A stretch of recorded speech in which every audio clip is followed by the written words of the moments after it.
Welcome top news today. The world media is full of coverage of today's announcement by President Donald Trump that the U.S. will recognize Jerusalem as Israel's capital. We are hearing from governments throughout the world about their disquiet at the prospect of a conquered city becoming a national capital, in violation of international law and 2 generations of diplomatic precedent. But there is something we are not hearing: a commitment by these governments to take concrete action against this outrageous breach by the U.S. We're not even hearing of any anticipated actions against Israel itself, except a vague threat by Turkey's Pres. Erdogan to cut diplomatic ties with Israel.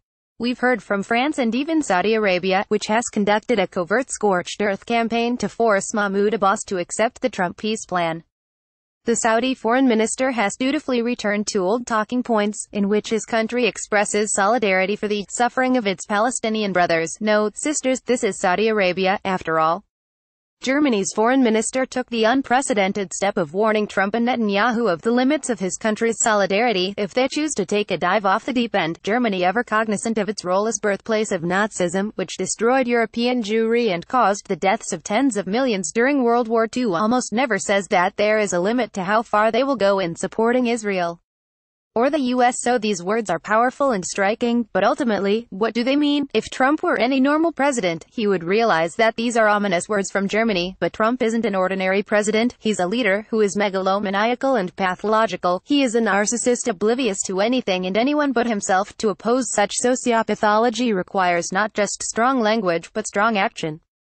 How about all these nations putting their money where their mouths are, recalling their ambassadors from both Tel Aviv and Washington, if they really believe what they're saying? If Trump wants to break ranks with the EU and the rest of the civilized world and essentially abandon prospects for a negotiated resolution of the Israel-Palestine conflict, he must pay a price.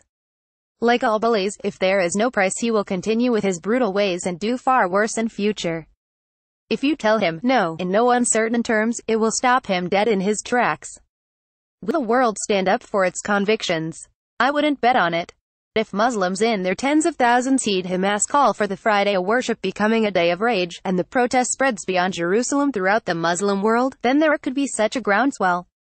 The Saudis, who only a few days ago seemed prepared to abandon Palestine in order to focus their sights more fully on the Iranian enemy, might realize that following Trump into the maw of hell may not be the best approach, if they wish to remain protectors of the Muslim faith. That is the only way to make Trump and his allies in this ghastly affair back down. An Israeli security source I consulted told me that he expected Palestinian protests throughout this week. But that due to the cold winter weather, he didn't expect the level of intensity of the July LAQSA protests against the installation of security cameras outside Islam's third most holy site. He may be mistaken. This article was published by Tikka. Did you find this article informative? Please consider contributing to Eurasia Review, as we are truly independent and do not receive financial support from any institution, corporation or organization.